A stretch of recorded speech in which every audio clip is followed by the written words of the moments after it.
10 € offerts et votre premier pari remboursé en cash avec le lien en description. C'est une fois par an et c'est toujours un jour spécial. C'est toujours un samedi aussi. C'est le jour J. Les amis, c'est le jour J. J'espère que vous allez tous très bien. C'est le jour J. Très content de vous retrouver pour une dernière petite vidéo. C'est la dernière avant ce soir. On est samedi 31 mai, 10h16. À l'heure où je m'enregistre, je suis debout depuis bien trop longtemps. Ce match a traîné dans un coin de mon subconscient toute la nuit. Paris est toujours et encore favori. La journée va être longue parce que ce soir, c'est le grand soir. Et donc, je voulais qu'on se fasse un dernier petit point, les dernières informations, dernières petites clés du match, etc. Mais aussi juste faire monter un petit peu la température. Voilà, cette journée, elle va être longue. Je pourrais faire 4 vidéos, je pense, parce qu'il n'y a pas grand-chose à faire à part attendre ce soir. Et j'avais envie de rebondir sur un premier truc, c'est la chance d'une finale. Quand même, je pense, au-delà du Paris Saint-Germain, au-delà de l'Inter, peu importe qui on supporte, si vous êtes ici, je pense que vous aimez bien le foot. Si on aime le foot, une finale de Ligue des Champions, il ne faut pas être trop cynique. C'est une seule fois par an et l'avenir, il est promis à personne. On ne sait pas combien on en vivra de plus. C'est chaque saison, chaque année, le grand moment du foot de club. Et c'est un match qui définit les saisons passées, comme j'en ai parlé dans la dernière vidéo. Quand je pense 2015, ouais, je pense Barça, Juve, MSN. C'est genre un des 3 premiers trucs qui me vient. Le premier truc qui me vient, quand je pense 2012, Chelsea-Bayern à l'Allianz Arena, bien sûr. Le tir au but de Drogba. Quand je pense 2010, Diego Milito au Bernabeu, Inter-Bayern. Quand je pense 2006, Barcelone-Arsenal au Stade de France. Ces matchs sont associés à ces années. Ils définissent les saisons passées. Et peut-être une bonne nouvelle pour le Paris Saint-Germain. Sur les 10 dernières finales, le favori a gagné 9 fois. Je pense la seule fois peut-être quand Chelsea bat Manchester City en 2021. Mais sinon, souvent, le favori s'impose. Aussi, une bonne nouvelle, c'est que c'est très dur de gagner sa première finale de Champions. City, en 2021, perd contre Chelsea avant de gagner ensuite en 2023 contre l'Inter, bien sûr. Mais leur première 2021, ils la perdent. Le Paris Saint-Germain a perdu sa première contre le Bayern en 2020. Tottenham a perdu sa première en 2019 contre Liverpool. Chelsea avait perdu sa première en 2008 contre United au tir au but à Moscou. Je me souviens très bien de ce match. Lampard, Ronaldo, les tirs au but. Van der Sar, Terry Kilis, Anelka. Ça, c'était la première de Chelsea. Arsenal, en 2006, perd sa première, il n'y en a pas eu derrière. Monaco perd sa première en 2004 contre Porto. Leverkusen perd sa première en 2002 contre le Real Madrid. Marseille perd sa première en 91 contre l'Étoile Rouge de Belgrade. La bonne nouvelle pour le Paris Saint-Germain, c'est que derrière les deuxièmes, ça se passe plutôt pas mal. Peut-être il faut perdre la première, comme Paris en 2020, parce que Marseille, 2 ans plus tard, gagne contre l'AC Milan en 93. City en 2023, Chelsea en 2012, c'était pareil, la deuxième finale après l'échec de 2008, c'est 2012 contre le Bayern, il la remporte. Ouais, peut-être que ça aide d'avoir perdu une fois et de se représenter une deuxième fois. Les finales de Champions, c'est aussi un match qui peut être un peu décevant. Sur les 5 dernières finales, on a eu 4 fois 1-0. Sur les 6 dernières, on a eu à chaque fois une seule des 2 équipes qui a marqué. Donc peut-être pas les meilleurs matchs. Mais ce que je vais dire, c'est que le potentiel d'une finale, lui, est infini. Une grande finale, une grosse finale, et c'est pour ça qu'il faut savourer la chance qu'on a de vivre ce match ce soir, de le regarder ce soir. Si on reste en vie jusqu'à ce soir, on va pouvoir voir ce match. C'est que le potentiel, et il n'y a pas de limite au potentiel d'une finale de Champions. Une grande finale de Ligue des Champions, ça devient tout de suite un des plus grands matchs de l'histoire de ce sport. Real Atlético 2014. La deuxième que j'ai vue de ma vie, Liverpool-Milan en 2005. Ouais.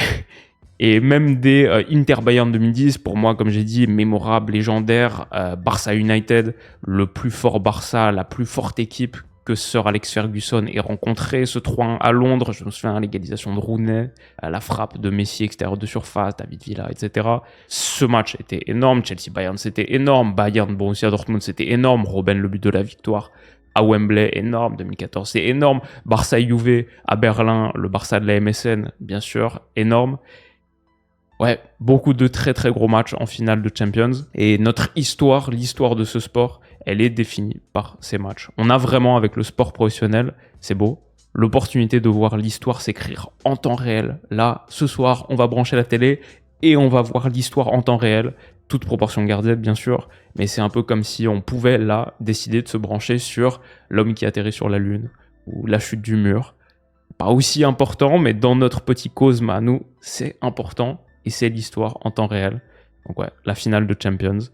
Peut-être que ce soir, quelqu'un marquera le but le plus important de l'histoire du Paris Saint-Germain. C'est très possible. Si le PSG l'emporte, quelqu'un aura marqué le but le plus important de l'histoire de ce club, ou peut-être aura fait la parade la plus importante de l'histoire de ce club, dit Joe. On va voir. L'histoire est en face de nous, et c'est ce soir. Savourons-le. Tout ce sport est conçu autour de cette idée, et elle est là pour ça. Quelques clés maintenant. Le Paris Saint-Germain et l'Inter se sont entraînés 1 heure à Munich. On a quelques informations supplémentaires sur les 11. On a eu les conférences de presse de Luis Enrique, Marquinhos, Ousmane Dembélé, Simone Inzaghi. On n'en a pas forcément plus appris parce que grosso modo, l'idée c'est toujours la même. On sait grosso modo comment ces équipes vont se présenter. Pour l'Inter, il n'y a pas vraiment de doute. Ça devrait effectivement être Pavard, même s'il n'a pas joué depuis un moment. Bastoni, Acerbi, comme on sait. Di Marco, Çalhanoğlu, Mkhitaryan, Barella, Dumfries. Et Thuram, Lautaro, la paire en pointe. Sommer dans les buts. Pour le Paris Saint-Germain, il y a un doute encore. Doué ou Barcola à droite. On verra. Dur à dire. Peut-être que Barcola a un petit peu la corde. Peut-être tient la corde. Peut-être que Doué peut entrer en cours de match, faire un petit peu plus de différence sur sa sortie de banc. Offrir un petit peu plus d'options, de remodeler ce 11. Peut-être qu'en fonction de la nature du match, si l'Inter presse un petit peu plus. En tout cas, on a les 11, on a les 22, à part peut-être pour cette position. Tout le reste, à moins d'un forfait de dernière minute, ce sont nos équipes. Sur les petites clés que j'ai pas forcément mentionnées dans les pronos, la vidéo preview que j'ai sortie il y a 2 jours, Paris adore presser. C'est une des équipes avec le plus fort volume de possession d'Europe, en grande partie grâce à sa qualité de pression, de contre-pression. Paris a peut-être le plus grand nombre de ballons récupérés dans le dernier tiers d'Europe. Paris adore presser, mais l'Inter aime être pressé. On en a parlé dans l'épisode de Top 8, leur verticalité incessante. Ils aiment, là, comme ici contre l'Atalanta, attirer la pression, puis ensuite jouer par-dessus. C'est l'équipe qui peut-être transperce le mieux, joue le mieux par-dessus un adversaire qui presse. On l'avait vu à l'Allianz Arena. Sommer ici pressé, le petit ballon par-dessus, la déviation de Lautaro Martinez, l'association avec Marcus Thuram. Les deux pour tenir les ballons, dévier, jouer, ensuite chercher la largeur. Et sur ce centre, Thuram avait dévié magnifiquement encore pour Lautaro qui avait sorti un geste lumière face à Jonas Urbig. Magnifique but. C'était venu d'un moment où le Bayern avait pressé. Donc attention à la pression parisienne. Elle est tellement importante dans l'idée de jeu de Luis Enrique. Mais l'Inter réussit régulièrement à bien s'en accommoder. Si tu presses, il faudra le faire très bien et avoir des solutions sur les seconds ballons. Je pense que le duel, par exemple, Marquinhos-Lautaro, Marquinhos-Thuram, Pacho-Lautaro, Pacho-Thuram, il y aura des chocs d'hommes dans ces zones et ils peuvent déterminer être une des clés majeures de ce match-là. Sur les seconds ballons, le jeu en déviation. Attention, Paris aime presser, mais l'Inter veut aussi être pressé. La deuxième clé, je dirais, le score effect. La manière dont le match démarre, le premier but par exemple, je pense hyper important parce que l'Inter, c'est une équipe qui est conçue pour être devant au score.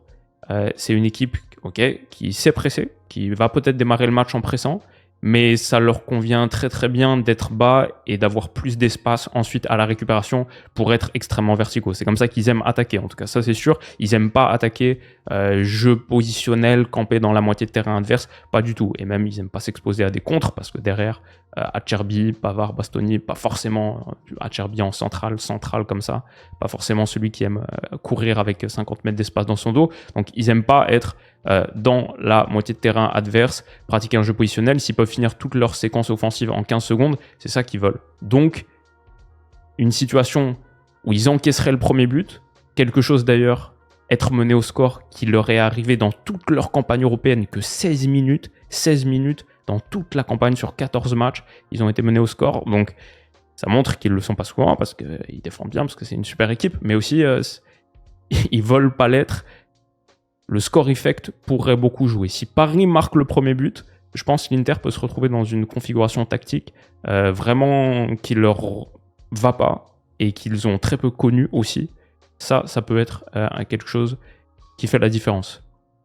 Les coups de pied arrêtés, on en a parlé sur coups francs direct, Çalhanoğlu, Di Marco, ils ont les deux pieds, les coups francs qui tapent sortant, beaucoup plus sortant que la moyenne des équipes européennes où les corners rentrants sont devenus la norme dans le football d'aujourd'hui. Aujourd'hui, beaucoup de corners sortants, Di Marco, même si c'est Çalhanoğlu qui tape rentrant, on a beaucoup de Çalhanoğlu autre côté, Di Marco gaucher, et voilà, Çalhanoğlu ici, à droite, ou Di Marco qui les tape depuis la gauche. Beaucoup de corners sortants, et 18 buts sur coup de pied arrêté marqués en Serie A cette saison. 18, c'est énorme.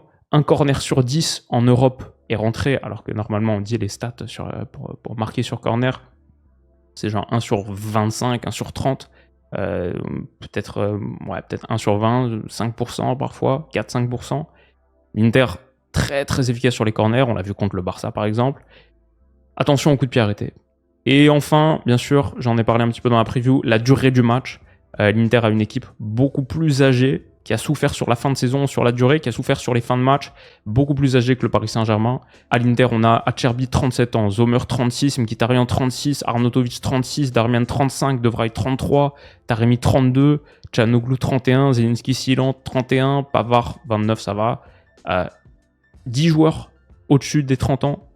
Au Paris Saint-Germain, il y en a un seul, Marquinhos, et c'est 31.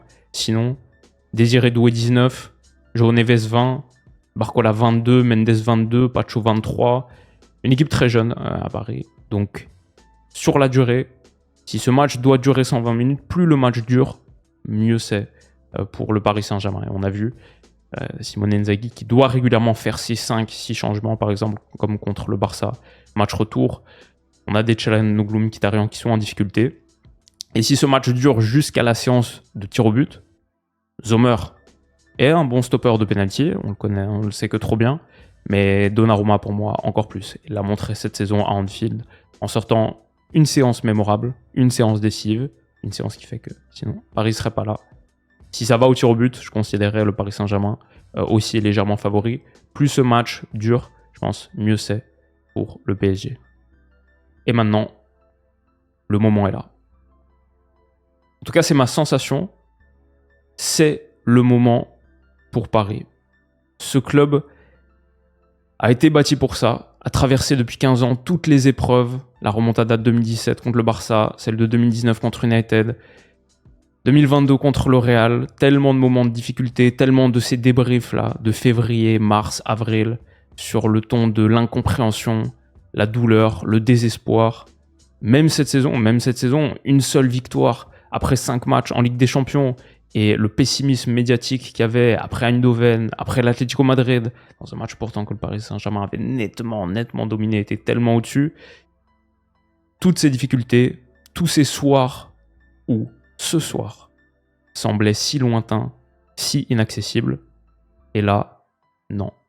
Là, non, Paris est là. Cette saison joue comme il faut jouer, respecte le foot, et à la hauteur de la dimension moderne de ce sport, le pousse à des niveaux de qualité rares, qui a conquis l'Europe, même en dehors de nos frontières. Il y a vraiment là une superbe équipe, une belle équipe, méritoire, très jeune, donc grand potentiel, peut-être qu'ils peuvent avoir encore une finale de Ligue des Champions derrière, peut-être que c'est pas la dernière, mais Dembélé l'a dit, tu sais jamais quand t'es là. C'est peut-être la dernière fois de ta carrière. Une finale de Ligue des Champions n'est promise à personne. Le moment est là. Il faut le saisir. Il n'y a que 2 places chaque saison. Il faut le saisir. Les gars, c'est le moment. Et c'est ce que je souhaite personnellement. J'ai rien contre l'Inter. Au contraire, j'en ai parlé un petit peu tout au long de la saison. Pareil, l'Inter, très belle équipe aussi. Dans un style très différent.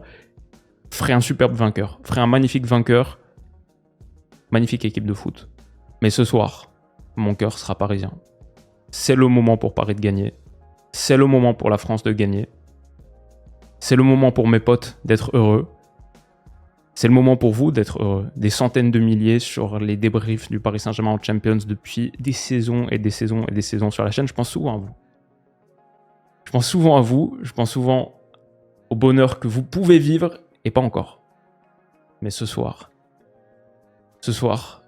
j'espère que ce sera le cas pour vous. de la part d'un Lyonnais. Allez Paris. Et aussi, prenez soin de vous. Dans l'euphorie de la victoire ou dans le désespoir de la défaite, dans tous les cas, faites attention ce soir. Pas de bêtises sur les champs. Dans la victoire comme dans la défaite, soyez dignes et prenez soin de vous. À tout à l'heure les amis. Allez Paris.